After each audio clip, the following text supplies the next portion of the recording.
Ashama Arkafune deeggartoota Nas Dream TV. Nas Dream TV barnoota motivational kan waa'ee kaka'umsaa akkamitti namni tokko isaa hiyyeessaa isaa miskiinaa biyya miskiina keessatti hojjetee jijjiiramuu danda'a kan jedhus ni qaba. Har'a viidiyoo gabaabaa bareedaa tokko kan nama hunda ni fayyada jeyaatu kan silaanaa waggaa 20 kiyya keessatti waggaa jalqaba 20 faras 20 years jalqaba waggaa 20 early 20 years barachuu qabu. Awwaaniin bakka isiniif deemuu hin dandeenyeef isiniif tajee isiniif kaa'ee dhaggeeffadha. Barumsi kunis maal jaa daleessisi guddaa kee qabdeen taa'anii daleessisaa. Barumsi keenyaas maal jaseete jireenya hordoftoota jaalatamtoota keenya barumsi kunis maal jaseete akkamitti namni jijjiiramuu danda'a.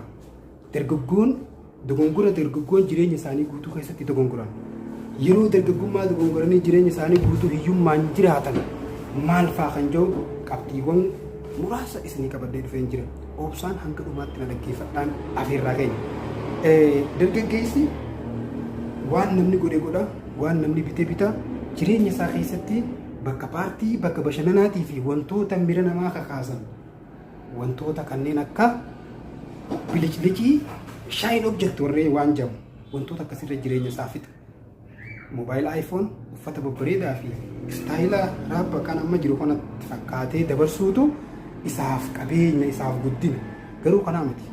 Dargaggeessi umrii jalqaba waggaa 20 isaa kana akka hin jijjiiramne umriin tun akka dhumneessa hedduu nama dhukkuba. An waan irratti ga'ee jiruuf.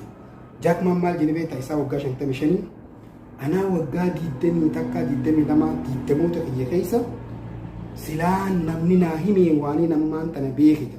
Anis akkaan biyya adda addaa naannetti akkaan waa hodduudhaan hafteetti waggaa 20moota kana waanii nama beekana silaa naa himanii waaniin jiru kanaan isin himuu barbaada. Qabxii gabaabduu kana dhaggeeffadha. Qabxii tokkoffaan dargaggeessi waan itti dhufe bita bilicii yookiin shaayin objektii irratti hundaa'u jijjiiramuudhaaf bilicii yookiin shaayin objektii irratti hundaa'uun amaloota miskiinaati jedhama. Umriin dargaggummaa kee waggaa 20 kee akka waan hin dhumneesse Jaak Maan jireenya kee adda qoodee lafa kaa'e. Before 20 years try to active student amata 20 dura barataa cimaa ta'uu hawwi. 20 hanga 30 not follow money maallaqa hin hordofin but follow good boss. Not follow big company but follow small company. Kaampaanii guddaan maashinaa fi siistamootaan guutamee jira. Kaampaanii xixiqqaa fi iddoowwan hojii xixiqqishoon barnoota si barsiifti. Waggaan 20 kee waggaa faayidaatti gootu, waggaatti kuftu, waggaatti haatu waan ta'eef 20moota kee haalaan jabeessi. Ilmi namaa jireenya isaa guutuu keessatti 20moota fakkaata. Fakkeenyaaf waggaa 50 yookiin waggaa 40 waggaa 60 yoo jiraatte mirri onnee ta'e keessa jiru waan waggaa 20 dabarsan si keessaa haasawa. Ambar akkasiin ture hajoo barnamni waggaa 20 saniitu keessaa haasa'u. Yoo waggaa 20 keessatti interpreter ta'uudhaaf yookiin bu'aa ba'ii jireenya keetii jijjiiruuf kuftee kaate waggaa achi olii san deebisaa waggaa 20 san nyaattee jiraatta.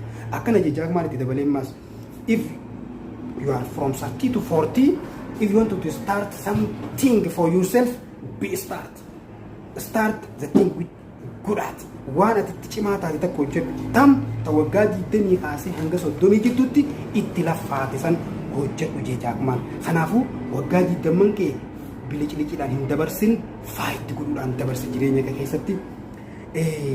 Dargaggeessi warra isaaniitii fi qaama mootummaa yookiin qaama tokkoon natti garana gargaarachee eeggata.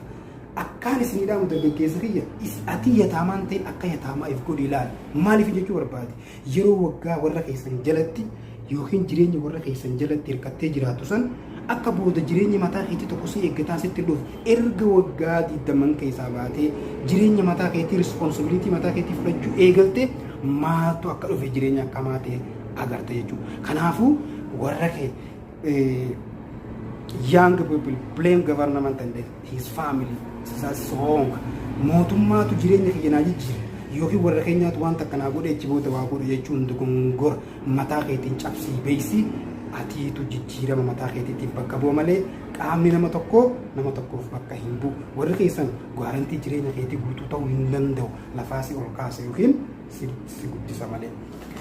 Qabxiin inni sadaffaa maal jedha dargaggeessi manni barumsaa jireenya kiyyaaf gahaadha jira. Barnoonni gaariidha. Garuu manni barumsaa akka ati tujjaartu yookiin akka ati jijjiiramtu irratti gaarantii jireenya keetiitiif gahaadhaa miti. Barumsa jechuun akka bishaaniiti. Ilmi namaa bishaan guyyaa tokko bishaan baara dhugee fixuu hin danda'u. Garuu guyyaa guyyaadhaan waan si hayyamu litira si hayyamu san dhugde malee bishaan baara guyyaa tokkotti hin dhugde. Barumsinis mana barumsaatitti barattee fixxee achi booda gabbaatee saniin jiraatte osoo hin ta'in guyyaa guyyaan misteeka daleetu guyyaa guyyaan faayitii ati gootu guyyaa guyyaan hojjetu. Maal jaba kana keessatti education is about real life. What is the difference between real life and education life? School life and the real life. In school life, mistake and the failure is considered as stupidity. This is a mistake.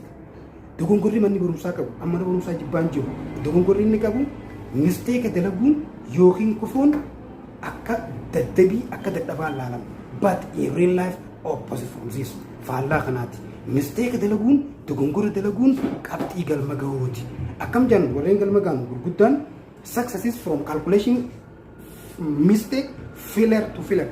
The frequency you feel the first success you become warreen galma gahan.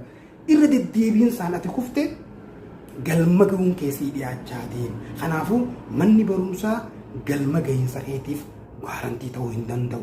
Garuu kitaabota garaagaraa waa'ee bizinesaa, waa'ee ikoonomii guyyaa guyyaan dubbisuudhaa fi guyyaa guyyaan jireenya wajjin faayidaa ati gootuutu si guddisa jechaadha. Robert Kiyosaki, the 10 richest man of the world, tujjaara addunyaa kanaa kurnaffaan investor of real estate maal jedhamee beektaa? Rich Dad and Poor Dad kitaaba isaa keessatti manni barumsaa madda hiyyummaati jedhe. Kana jechuun mana barumsaa balaaleffateetii miti. Namoonni hedduun mana barumsaa erga ba'an even paper waraqaa takkan dubbisan an baradhee fixeetiin jira jedhanii jireenya isaanii keessatti baasiiftanii jiraatan. Garuu real life keessatti guyyaa guyyaan mistake daleetu guyyaa guyyaan dogongora daleetu barumsa ta'ee sii ta'a jechuudha. Qabxiin inni afuraffaa dargaggeessi jireenyi salphaadha jeetii yaada. Qabxiin tun jireenya kee kan jijjiirtu jeetii yaada. Qabxiin jireenya namaa kee jijjiirtu jee yaadu. Kan inni amma durallee dubbadhee jiru kana. Jireenya kee wani jijjiiru if you expect life is easy, you live difficult life. If you expect life is difficult, you live easy life.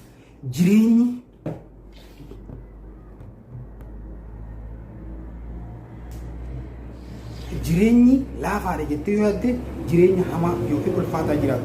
Jireenyi jabaadha jettee yoo yaadde jireenya laafaa jiraata. Jireenyi laafaa miti. Keessattuu dargaggoonni dogongora isaan dalagan guddaan waggaa 20 jalqabaatiif san duraatiif 20 keessa jireenyi wanni jedhamu kun ulfaataa ta'uu ittiin ol hin beekamu. Maaliif qaama faamilii fi namoota biraa irratti hirkatanii waan jiraataniif jireenya jireetu jiraatan. Yeroo kam argan yeroo waggaa 30 yookiin responsibility itti gaafatamummaan isaanii fudhachuu eegalan jireenyi ulfaataa jechuu beekan. Jireenyi ulfaataa ta'uu erga beekte ni qabsooytu. Maaliif addunyaan tun guutuu warra jabaaf maaliif taate? Qabsooytee moota malee jireenyi ulfaataadha. Yoo jireenyi laafaatti jireenyi ulfaataa jiraata. Yoo ulfaatattee sammuu teetti himte jireenya laafaa jiraata jecha. Inni kan dargaggeessi namoota negatiivaa addaan baasee hin beeku. Jireenya kee keessatti wanni si miidhu yoo galma guu feete warreen success kan hodhuudha Biraan Kaachoo biraa Warren Buffett Mark Zuckerberg Jack Ma hundi isaaniitu if you want to be success avoid from negative people. Namoota negatiivatan irraa fagaadhu.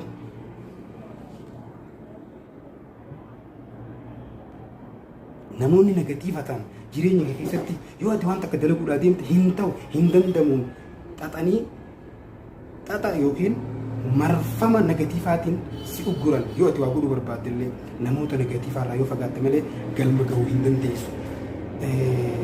Ammaas gorsa manguddoota.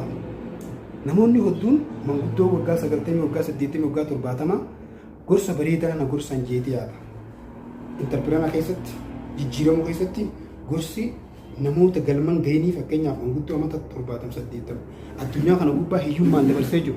Isaa qabxii takka umrii isaa guutuu keessa jijjiiramee hin jiraanne ilma kiyya karaa kana hin deemin yoo karaa kana deemte ni kufta ni maarree taata ni dogongorta kun sirrii miti aadaa bartee warra keenyaati miti wanni kanaa dur hin jirreedha jeeti si hidhee si jiraachisa. Old generation manguddoon sistamni isaanii dur yaada gorsa jettee si kannatu guutuun yaada kufaatiiti. Akkam siin jira kitaabni tokko miskiinummaa keetiif sababa kan ta'u dhiifama naa godha wanni kun faamilii keetii jira abbaa keessaatu abbaa keessaatu naannoo tee keessatti namoota gurguddaa hiyyeessatanii jiraatan kan waan takkaniin hojjedhoo ta'e yaa ilma kiyya wanni kun sirrii miti ni kuftaa sirrii miti jiru warra sirrii mitiidhaan guutame umrii isaa guutu siin gorsa jeete sirrii mitii si dhaalchisu deema hin dhaggeeffatin waan godhuu barbaadde kitaaba gaarii dubbisi hojjedhu kufii ka'e galmani geessa. Qabxiin inni dhumaa qabxiinuma dargaggeessi irra baay'een namoonni maal naan jeniif jiraata. Addunyaa kana gubbatti namoonni galma gan hundinuu namoota yaada mataa isaaniitiin sosso'uuf namni maal naan jedhe yoo waan kana godhe namaan na kofa yoo waan kana godhe namni maal naan jedhe namaa qubanan laata warra jawututu jireenya isaa keessatti hiyyummaadhaan yookiin faayinaanshaal istiraagilee jiraata. Fakkeenyaaf jireenya kee keessatti wanni ati galma geessuun waan hin danda'amu jedhamuun ni danda'amaa godhu maal jee shaashingar bodii buldariin addunyaa kanaa never ever hear naysayers qaama sadaffaa yookiin waan namni tokko si hin jiru hin dhagayyoo galma ga'uu barbaadde waan takka ni qorattaa wanni qoratte san sirrii ta'u onneen ta'e dubbeeynaan fudhannaan gahaadha qaama biraa yookiin qaama alagaatiitutu na deeggareef nan deeggarreef bakka hin qabaatin yoo nama dhaggeeffatte galma ga'uu hin dandeessu if dhaggeeffadhu fuula duratti deemi fuula duratti kufi galma geessaa waan dhaggeeffataniif galatooma nageetti.